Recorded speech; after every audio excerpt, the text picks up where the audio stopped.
हमारे साथ चलो, बचाने निकले हैं, आओ हमारे साथ चलो, बचाने निकले हैं, आओ हमारे साथ चलो, बचाने निकले हैं, आओ हमारे साथ चलो, बचाने निकले हैं, आओ हमारे साथ चलो, मुल्क बचाने निकले हैं, आओ हमारे साथ चलो, मुल्क बचाने निकले हैं, आओ हमारे साथ चलो, सीधे बचाने निकले हैं, आओ हमारे साथ चलो, मदारिस बचाने निकले हैं, आओ हमारे साथ चलो, आजाद बचाने निकले हैं, आओ हमारे साथ चलो, मीरात बचाने निकले हैं, आओ हमारे साथ चलो, पहचान बचाने निकले हैं, आओ हमारे साथ चलो, हार बचाने निकले हैं, आओ हमारे साथ चलो, हम दंगे की राजस्ती से आओ हमारे साथ चलो, दूर खड़े हो पास चलो, आओ हमारे साथ चलो, है चलो।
मीनारे से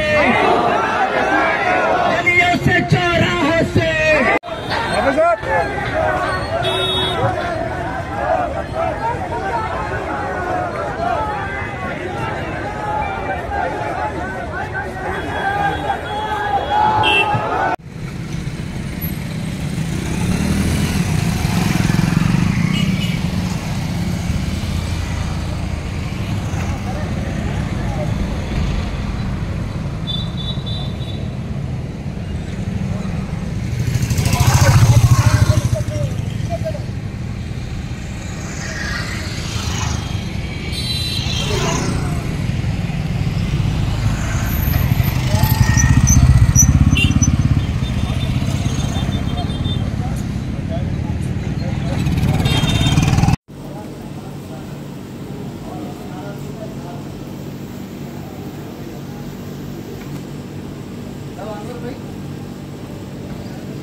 हमें मंजूर नहीं, मंजूर नहीं,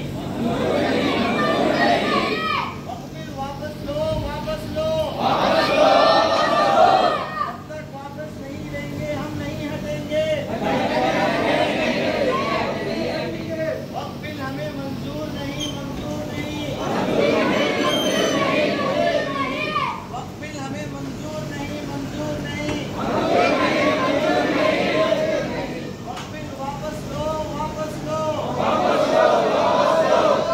वक्त से छेड़छाड़, दूर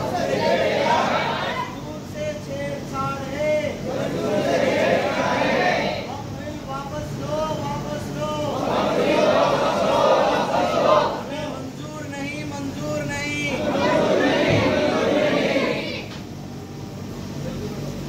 वक़्फ़िल की मैं वो इतने किसको नाम हो। We want justice. We want justice. We want justice. We want justice. We want justice. We want justice. We want justice. We want justice. I love India.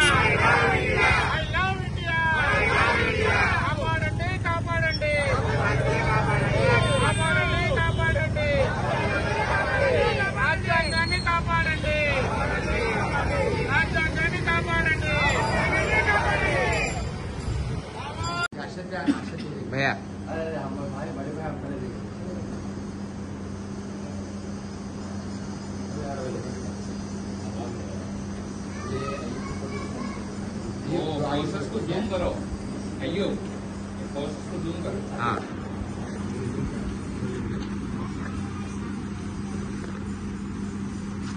ये हरजुमा पहन के आना सब लोग, पॉकेट रख लो इंशाल्लाह, हरजुमा पहन के आना।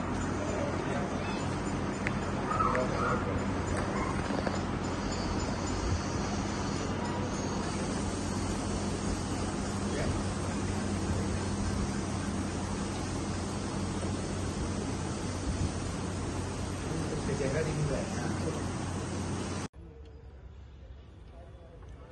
ये देश के अंदर बहुत सारे ऐसे प्रॉब्लम्स है जिसको नजरअंदाज करके मरकजी हुकूमत ने वक्फ अमेंडमेंट एक्ट बना लिया है। हम उन्हें एक बार बताना चाहते हैं, सेंट्रल गवर्नमेंट और स्टेट गवर्नमेंट को, क्या क्या चीजें हैं जो उनको करना चाहिए, उनकी जिम्मेदारी क्या थी और वो क्या डिस्ट्रैक्शन पॉलिटिक्स कर रहे हैं। कभी आते हैं एलपीजी का गैस बढ़ा देते हैं, तालीम पे कोई गुफ्तगू नहीं होती है और एम्प्लॉयमेंट पे कोई गुफ्तगू नहीं होती है। सिर्फ इनको कम्युनल चीजें, कम्युनल एजेंडा को सामने लाना है और जो देश के जो अहम मसाइल है उसको लोगों के जहनों से ये निकाल रहे हैं। अगर आज सच्चर कमेटी की रिपोर्ट बताती है कि मुसलमानों के जो वक्फ के जायदाद हैं उसका सिर्फ एनुअल रेवेन्यू 12,000 करोड़ है। सिर्फ एलपीजी सिलेंडर 50 रुपए बढ़ाने से 17,000 करोड़ का ये एनुअल इनकम कर रहे हैं। पेट्रोल बढ़ाते हैं, खाने की चीजों पर इन्फ्लेशन करते हैं, इकोनॉमिक स्टेबिलिटी इनको नहीं करनी आती है। आज यूएस ने टैरिफ लगाकर बैठा है, इस पे कोई चर्चा नहीं है। चाइना जो है आक्रमण कर रहा है, इस पे कोई गुफ्तगू नहीं है। ये पूरी सेंट्रल गवर्नमेंट की फेलियर है जो वक्फ बिल के आड़े में ये लोग रहना चाहते हैं। हम उनको सीधा बताना चाहते हैं कि तालीम पर बात करें, एम्प्लॉयमेंट पर बात करें, हेल्थ पर बात करें, सेहत पर बात करें, मुल्क के सिक्योरिटी पर बात करें, उस पर जीडीपी खर्च होनी चाहिए। इस पर कोई गुफ्तगू नहीं करते हैं। वक्फ बिल लाते हैं, कहते हैं कि मुस्लिम समाज को एम्पावरमेंट करना चाहते हैं। इससे कौन सा बिल के अंदर कौन सा वो क्लॉज है जो कहता है कि वक्फ अमेंडमेंट बिल जो है वक्फ प्रॉपर्टीज को सिक्योर करेगा? कौन कहता है? वक्फ बिल पास हुआ, राइट विंग एक्टिविस्ट सिर पर चढ़कर बैठे हैं समाज के, कई जगह की आक्रमण करने की कोशिश वो लोग कर रहे हैं। इसके खिलाफ हम, कॉन्स्टिट्यूशनल राइट हमारा है, डेमोक्रेटिक वैल्यू पर हम काम करना चाहते हैं और एक लीगल बैटल, एक स्ट्रांग सड़क पर पूरे मुल्क के अंदर आंदोलन शुरू हुआ है। इसके जरिए से घुटने टेकना है। कोई भी हुकूमत जो होती है वो घुटने टेकती है क्योंकि ये कॉन्स्टिट्यूशनल राइट है हमारा। कॉन्स्टिट्यूशन के खिलाफ कोई करता है, डेमोक्रेटिक उसूलों के खिलाफ कोई काम करता है तो उसको जो है भारतीय समाज कभी भी बख्शने वाली नहीं है।